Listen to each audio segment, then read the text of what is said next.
In a small but vibrant village of Umoba, Sarah was known for her unmatched beauty despite the hard life she had endured.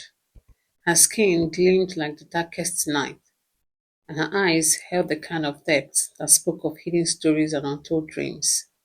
But to her stepmother and stepsisters, Sarah was nothing but an unpaid maid, forced to run errands and do their bidding. Her stepmother, a cold-hearted woman, had long since stopped seeing her as family. One sunny afternoon, Sarah was sent to the market to buy items for the feast her stepmother was preparing. Unbeknownst to her, the entire village was abuzz with excitement over the arrival of foreign tourists, particularly Damien, a handsome white man with striking blue eyes, who was visiting Nigeria for the first time. Everyone in the community was eager to make a good impression, especially Sarah's stepsisters, who were being meticulously groomed by their mother in hopes of catching Damien's eyes. As Sarah hurried through the market, balancing a basket of vegetables on her head, she passed by the village square where a group of tourists was taking photographs. Among them was Damien, who immediately noticed Sarah as she passed by. He watched in awe as she gracefully moved through the crowd, her dark skin shimmering under the sun. There was something about her that captivated him, her beauty, her grace, and the quiet strength that seemed to emanate from her every step. Damien turned to his guide and asked, "Who is that girl?" The guide followed Damien's gaze and replied, "Ah, that's Sarah. She's an orphan. She lives with her stepmother and stepsisters, but they don't treat her well. She's as beautiful as she's unfortunate." Damien couldn't take his eyes off her. His curiosity grew as he watched her disappear into the market. He had never seen such a beautiful and dignified woman before. There was an awe around her that stood out even among the crowd. Later that evening, the villagers held a gathering to welcome the tourists. Sarah's stepmother and stepsisters were dressed in their finest clothes, standing in front of the crowd, hoping to catch Damien's attention. Sarah, on the other hand, stayed behind, not invited to celebrations, stuck with cleaning chores. As the night went on, Damien politely engaged with the villagers, but his mind was elsewhere. He excused himself from the gathering and wandered into the village streets. Drawn by a mysterious pull, after a while he found himself near Sarah's home where he spotted her outside, sweeping the compound under the moonlight. Sarah, startled by his presence, looked up and met his gaze. For a moment, time seemed to stop. Neither of them spoke, but in that brief exchange, something passed between them, an unspoken connection. "I saw you earlier today," Damien finally said, stepping closer. "I couldn't help but notice how different you are from everyone else. You're stunning." Sarah blushed, unused to such compliments, especially from a foreigner. "Thank you," she replied quietly, unsure of what to make of his attention. They spoke briefly, and Damon was struck not just by her beauty, but by her intelligence, kindness, and humility. He was drawn to her in a way he hadn't expected. But Sarah knew better than to let her heart get carried away.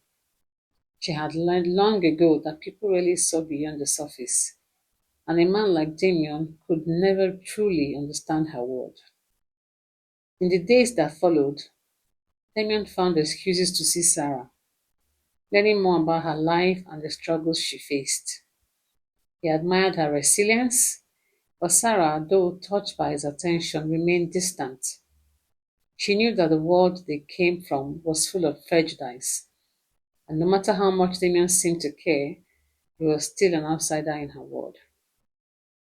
Meanwhile, Sarah's stepmother and stepsisters were growing jealous. They noticed that Damien was no longer interested in their advances, and quickly realized it was Sarah who had captured his heart. Enraged, her stepmother confronted Sarah, accusing her of trying to steal what should belong to her stepsisters. "How dare you?" her stepmother spat. "You think a white man like him would truly love you? You're nothing but a servant girl, An orphan. You're not worthy of his attention. Sarah, hurt by her stepmother's cruel words, began to doubt herself. Could Damien truly love her, despite the color of her skin, despite the life she had lived? Would she dare to dream of such a love? One evening, Damien sought her out again, sensing her hesitation and the walls she had built around her heart. Sarah, he said, I know it's hard to believe, but I don't care about what others think. I don't care about where you come from or what people say. What matters to me is you. You're unlike anyone I've ever met, and I want to be with you. Tears welled up in Sarah's eyes. She wanted to believe him, but the weight of the world's judgment bore down on her. Damien, she whispered, people will never accept us. We come from two different worlds. But we don't have to let them decide our future, he replied, taking her hand. Let them talk. Let them judge. I know what I feel, and I know you feel the same. Together we can break through all the barriers.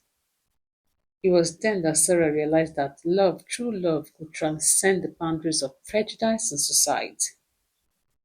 It wouldn't be easy, but with Damien by her side, she was willing to face the challenges ahead. Against all odds, Sarah and Damien's love blossomed, though they faced the harsh judgment of their families and the world around them. They stood strong, determined to build a life together. In the end, love conquered prejudice. Damien's time in Umaba had been the most transformative experience of his life. He had never felt such a deep connection with anyone as he had with Sarah, the beautiful orphan who had captured his heart. But just as their love was beginning to blossom, a sudden emergency called him back to the States. His father had fallen ill and Damien had to leave Nigeria unexpectedly. On the day of his departure, he promised Sarah, I will return for you. I promise, Sarah, I will write to you as often as I can, no matter what happens, I'll come back. Sarah stood at the edge of the village watching him leave, her heart heavy with a mixture of hope and sorrow. She had only just started to let herself fall for him, to believe that someone as kind and genuine as Damien would truly love her. Now he was gone, and she felt the sting of loneliness return. Days turned into weeks and weeks into months. Each day, Sarah looked forward to receiving a letter from Damien, but none ever came. What she didn't know was that her stepmother and stepsisters, driven by jealousy, intercepted every letter Damien sent. They hid the letters in a locked chest, reading them with cruel satisfaction, knowing that Sarah's heart was breaking with each passing day. She doesn't deserve someone like him, her stepsister Amaka sneered. One day, as she held one of Damien's letters, he should be with someone like me, not a lowly orphan. Her stepmother, always scheming, decided to take matters further. She wrote letters to Damien, forging Sarah's handwriting, telling him that she had moved on, that she was no longer interested in him. In one of the letters she wrote, Damien, it was wonderful time. It was wonderful while it lasted, but I realized that our worlds are too different. I cannot be with you, and I ask that you don't come back looking for me. I am moving on with my life, and I suggest you do the same. Please don't contact me again, Sarah. Damien received the letters with a broken heart. He couldn't believe what he was reading. How could Sarah, who had once looked at him with such love and hope, suddenly turn away from him? Still, a part of him refused to believe it. The Sarah he knew would never give up on their love so easily. Conflicted and confused, Damien tried to move on, but Sarah was never far from his thoughts. Back in Umoba, Sarah felt abandoned. Her stepmother and stepsisters whispered lies into her ears, trying to poison her heart. Forget about him, her stepmother would say. Do you really think a man like him would ever return for someone like you? You're a fool if you think he cared, Amaka added, smirking. He's back in the States, living his life. You're nothing but a distant memory. Ah, she fought the tears, trying to push away the growing doubt in her heart. But as the months passed with no word from Damien, she started to believe that maybe they were right. Maybe she had been foolish to think that their love could last. One evening, As she sat by the river, her heart heavy with sorrow, she whispered to the night sky, Damien, where are you? Did you forget me? Unbeknown to her, Damien had made up his mind despite the letters, despite everything, he couldn't let go of his love for Sarah. Something deep inside him told him that there was more to the story, that the letters didn't reflect her true feelings. He decided to return to Nigeria, determined to find out the truth.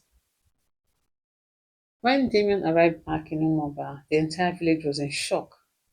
Word spread quickly that the white tourist had returned, and the women, especially Sarah's stepsisters, were beside themselves with excitement. They had thought they had succeeded in driving him away for good. Now their jealousy flared up again, and they rushed to meet him, hoping to charm him before he could see Sarah. Amaka and her sister, Adana, dressed in their finest clothes, approached Damien with bright smiles. Damien, you're back! Amaka said, her voice dripping with false sweetness. We didn't think you'd return after everything. Damien, however, had no time for pleasantries. His heart was set on finding Sarah, and nothing they said could distract him. Where is she? He asked, his eyes scanning the village for any sign of her. The sisters exchanged uneasy glances. Sarah? She's not here, Adana stammered, trying to hide the truth. She moved on. She doesn't care about you anymore. But Damien wasn't convinced. Ignoring them, he made his way to Sarah's house. When he reached the compound, he found her sitting quietly, lost in her thoughts. As soon as Sarah saw him, her eyes widened in disbelief. Damien, she whispered, her voice trembling, you came back? Without saying a word, Damien rushed to her, pulling her into his arms. I never stopped thinking about you, Sarah. I've read every letter you sent, but they didn't feel like you. Something didn't add up. Sarah pulled back, confused. Letters? I never received any letters from you. Realization dawned on Damien. He turned to Sarah's stepmother, who had just arrived, her face pale with fear. You? You intercepted my letters? You lied to both of us? Sarah's stepmother, now exposed, tried to deny it, but the truth was clear. The village murmured with shock as the extent of the betrayal came to light. Sarah's stepsisters, who had been so sure they could manipulate the situation, stood frozen, their dreams of stealing Damien shattered. Despite the lies, despite the obstacles, Damien and Sarah's love had endured. Damien knelt before her, his heart full of love and devotion. Sarah, I've crossed the world to be with you. I love you, and nothing, not distance, not lies, can ever change that. Will you come with me, Sarah? Will you be my wife? Tears filled Sarah's eyes as she nodded, her heart overwhelmed with emotion. Yes, Damien, I will. In front of the entire village, Damien and Sarah were married in a simple yet beautiful ceremony. The villagers, witnessing their love, celebrated with them, and even those who had once judged them now saw the strength of their bond. As for Sarah's stepmother and stepsisters, they could do nothing but watch in bitter silence as their schemes crumbled. Soon after, Damien and Sarah left Moaba together, embarking on a new journey across the ocean. Sarah, once the orphan servant girl, now stood tall as Damien's beloved wife, ready to face whatever the future held. Together, they would build a life free of prejudice, a life filled with love, and Sarah knew that with Damien by her side, anything was possible. Thank you for watching. Please like, share, and subscribe to African Tales Enchanted.